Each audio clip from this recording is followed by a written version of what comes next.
Lancé en décembre 2021, le chantier de restauration de la buvette Cachat à Évian a aujourd'hui des airs de quincaillerie géante. Mais dans cet enchevêtrement de ferraille, de cuivre, d'acier ou encore de bois, la décomposition attire désormais l'œil en apportant de la couleur à l'édifice. En effet, depuis quelques jours, la délicate étape de réinstallation des vitraux est en cours, avec son lot de contraintes. La complexité était de retrouver les textures et les différentes couleurs de verre qui ne se font plus au jour d'aujourd'hui. En associant un verre de couleur et un verre texturé blanc, la superposition des deux verres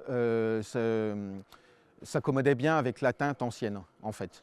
Et donc du coup nous sommes partis sur ce système-là de faire un doublage de verre, donc un verre de couleur et un verre texturé blanc pour s'approcher au mieux de la teinte ancienne. La buvette Cachat qui fait face à la source du même nom est le symbole du patrimoine d'Évian-les-Bains. Construite en 1905, elle attirait à l'époque les curistes en nombre dans sa grande halle. Propriétaire de ce monument historique, la ville entend lui redonner son lustre d'antan. L'idée est de revenir à ce qui se passait avant, un endroit où on peut se poser, on peut découvrir, on peut faire de la musique, on peut faire une exposition. Et puis une action qui me tient à cœur, c'est que nous sommes en train de travailler avec la PEI et pour faire un genre café où les gens seront servis par des gens en situation de handicap. L'idée est de vraiment permettre à tout le monde de s'emparer de ce lieu magique. La première partie de ces travaux d'envergure entre donc dans sa dernière ligne droite, avec la mise en place des vitraux. Très prochainement, les nombreux échafaudages seront retirés à leur tour, ce qui donnera au chantier une toute autre image.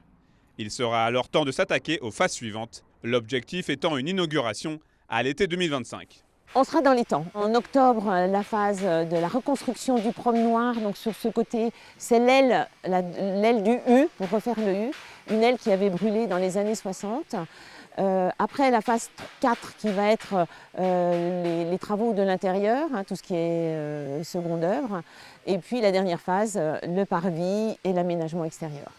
Le coût total de cette restauration s'élève à plus de 10 millions d'euros, financé à hauteur de 50% par l'État, la région Auvergne-Rhône-Alpes, le département des Hauts-de-Savoie et d'autres partenaires. La commune d'Évian-les-Bains ayant la seconde moitié à sa charge. Et sachez qu'une souscription publique par mécénat est toujours possible via la Fondation du patrimoine.